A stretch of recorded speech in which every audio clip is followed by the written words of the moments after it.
बहुत साल पहले की बात है। एक बूढ़ी औरत ऐसे राज्य में रहती थी जिसकी रानी बहुत सुंदर थी। उसके 4 बेटे थे जो आपस में लड़ते थे और उनकी पत्नियां भी एक दूसरे को पसंद नहीं करती थी। वो सब एक ही घर में रहते थे लेकिन इतना लड़ते थे कि उन्होंने अलग रसोई रखी। बूढ़ी औरत चाहती थी कि सब एक साथ खुशी से रहें और एक दूसरे की मदद करें। उसने धमकी दी कि वो सबको घर से निकाल देगी अगर वो एक साथ मिलकर नहीं रहेंगे। उसने यह भी कहा कि पैसे बचाने के लिए एक ही रसोई रखी जाएगी। ऐसा करने से उसे इस बात की उम्मीद थी कि सब एक साथ मिलकर रहने लगेंगे। बेटे थक गए और आखिर में उन्होंने अपनी माँ की बात मान ही ली।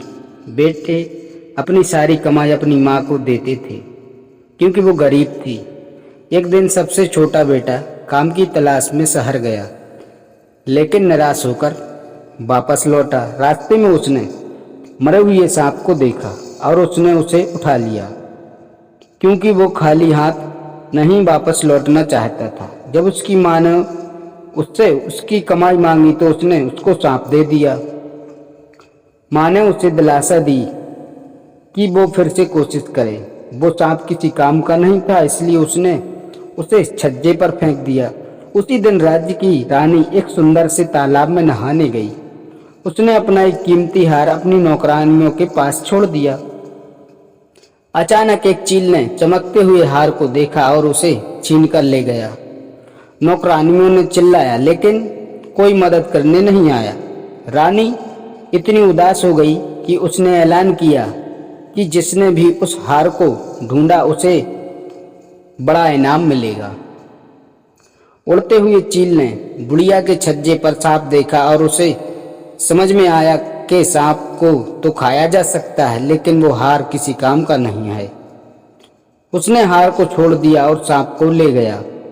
अगले दिन बूढ़ी औरत छज्जे पर कपड़े डालने गई तो उसने हार को देखा। वो जानती थी कि रानी वो हार कब से ढूंढ रही थी। दिवाली कुछ ही दिनों में होने वाली थी। इस मौके पर दिए जलाए जाते हैं। लक्ष्मी जी को खुश करने के लिए बूढ़ी औरत रानी के महल गई और चौकीदार से पूछा कि क्या वो रानी से मिल सकती है। रानी ने हार को देखा तो वो बहुत खुश हो गई और उसने वादा किया कि वो बूढ़ी औरत को बड़ी रकम देगी। बूढ़ी औरत ने मना कर दिया और बोली, मैं गरीब हूँ, इतनी बड़ी रकम मैं संभाल नहीं सकती। मेरी यह इच्छा है कि दिवाली पर सिर्फ मेरे ही घर में दिए जलाए जाएं और किसी के घर में नहीं। रानी थोड़ा हैरान हुई लेकिन वो इतनी खुश थी कि उसने आदेश दिया कि सिर्फ बूढ़ी औरत के ही घर में दिए जलेंगे। बूढ़ी औरत ने अपने परिवार को घर का एक एक कोना साफ करने को कहा और खूबसूरत फूलों से सजाने को भी कहा।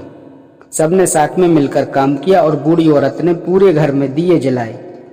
12 बजे लक्ष्मी जी आई और चारों तरफ अंधेरा देखकर निराश हो गई लेकिन उन्होंने बूढ़ी औरत के घर में जलते हुए दिए देखे क्योंकि उन्हें दिए पसंद थे।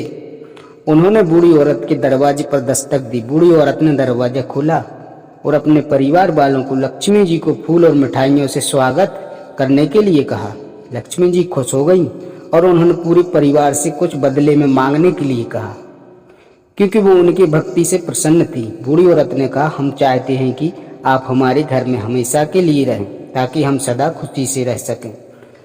लक्ष्मी जी सोचकर बोली, मैं रहने को तैयार हूँ लेकिन आप सबको एक साथ मिलकर रहना होगा, लड़ना नहीं है।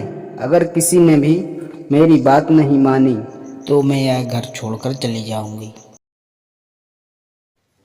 सब इस बात से बहुत खुश थे कि लक्ष्मी जी बहुत संतुष्ट थी। वो सब उनकी बात मान गए और उसी दिन से पूरा परिवार मिलजुल कर साथ में रहने लगा और एक दूसरे की इज्जत करने लगे। बूढ़ी औरत इस बात से संतुष्ट थी कि उसकी इच्छा पूरी हो गई। इसी तरह से लक्ष्मी जी आने वाली पीढ़ियों के लिए भी उनके घर पर पधारे। तो दोस्तों, कहानी अच्छी लगे तो लाइक करें, हमारे चैनल सब्सक्राइब भी जरूर करें।